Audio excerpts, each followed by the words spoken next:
welcome to Into Tomorrow's This Week in Tech History. I'm Dave Graveline. How did a 212-year-old Austrian composer play a role in the introduction of the compact disc? Chris has that answer for you, along with an invention that allowed drivers to be less cranky. He starts us off, though, with a recommendation that changed the way people answer their phones. This week in 1877, Thomas Edison wrote a letter to the president of the telegraph company in Pittsburgh, Pennsylvania. The letter stated his feelings that the word hello would be a more appropriate greeting when answering the phone than ahoy, which was suggested by Alexander Graham Bell. In 1915 this week, Charles Kettering of Dayton, Ohio patented the electric automobile self-starter. In the early years of the automobile, drivers used iron hand cranks to start the internal combustion process that powered the engines on their cars. If the driver forgot to turn the ignition off before turning the crank, the car could backfire or roll forward, as at the time most vehicles had no brakes. Clearly a better system was needed, and in 1911 Cadillac head Henry M. Leland gave Charles Kettering the task of developing one. In 1964 this week, SYNCOM-3, the first geostationary communications satellite, was launched. This satellite had the addition of a wideband channel for television and was used to telecast, among other things, the 1964 Summer Olympics in Tokyo back to the US. This week in 1985, the machine that revolutionized the world's offices, the original Xerox 914 copier, took its place among the honored machines of other eras at the Smithsonian Institution's National Museum of American History.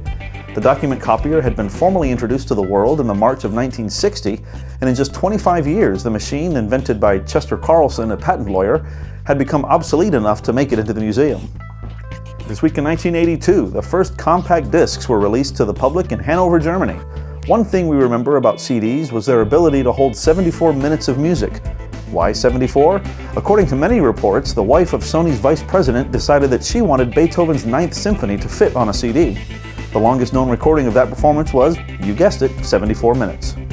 That's our look back at This Week in Tech History, brought to you by IFA Berlin.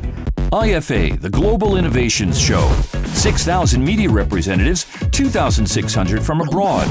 It's IFA time. Meet the official partner of the future in Berlin. Got a tech question? Call our Ask Dave hotline anytime. 1-800-899-INTO.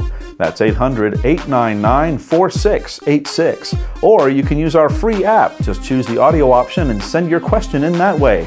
We love hearing from our audience.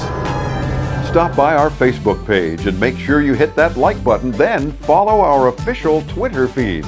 Links to those and all other social media sites are on our main page at intotomorrow.com.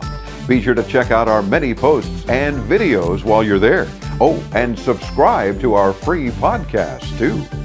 Well, that'll about do it for this week's episode of This Week in Tech History. Until next time, we'll catch you online, on our apps, and on the radio. I'm Dave Graveline for Into Tomorrow. The first compact discs were released to the public in Hanover, Germany. One thing we remember...